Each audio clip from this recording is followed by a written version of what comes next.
இந்தியாவில் இருந்த முக்கியமான பயனியர் பாயிண்ட்ஸ் அத்தனை பேரும் அத்வைதிகள் தான். முக்கியமா தாகூர். கன்னடத்துடைய தேசிய கவியாகிய குவம்பு ஒரு முக்கியமான அத்வைதி பாயிண்ட். மலையாளத்துடைய முதல் மாபெரும் பாயிண்டாகிய குமாரநாசன் நாராயணகுடி மாணவராகிய அத்வைதி பாயிண்ட். நம்முடைய தேசிய கவிஞராகிய நம்முடைய நவீன இலக்கியத்துடைய முதற் பெரும் குரலாகிய பாரதி தன்னை ஒரு அத்வைதி என்று அறிவித்துக் கொண்டவர். தயானந்த சரஸ்வதி அவர்கள். பிரம்ம சமாஜத்தை நிறுவிய ராஜாராம் மோகன் ராய் அவர்கள்.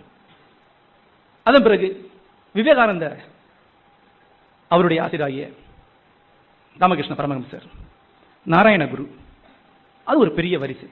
ரமணர் வரைக்கும் துத்த அத்வைதத்தை நோக்கி திரும்பி செல்லக்கூடிய ஒரு பயணம் இருப்பதை நீங்க பார்க்கலாம். ஒன்று உண்டு.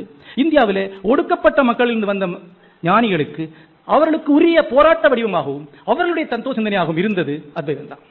ஏன்னா பிரம்மமும் ஞானம் ஒன்றுனா பிராமணனுக்கும் மெத்தவனுக்கு என்ன வித்தியாசம்? எனக்கும் இந்த பூச்சிக்கும் ஒரு வித்தியாசம் இல்லைன்னா எனக்கு உனக்கு என்ன வித்தியாசம்? இந்த அளவுக்கு மிகப்பெரிய அளவில் சமத்துவத்தை பேசக்கூடிய ஒரு அடிப்படை தரிசனம் வேற கிடையாது. ஆகவே நாராயணகுருடைய கையிலே ஒரு போராட்ட ஆயுதம் ஆயிடுச்சு. தலித் சமுதாயத்தில் வந்து ஐயன்காலியுடைய மதம் ஆயிற்று.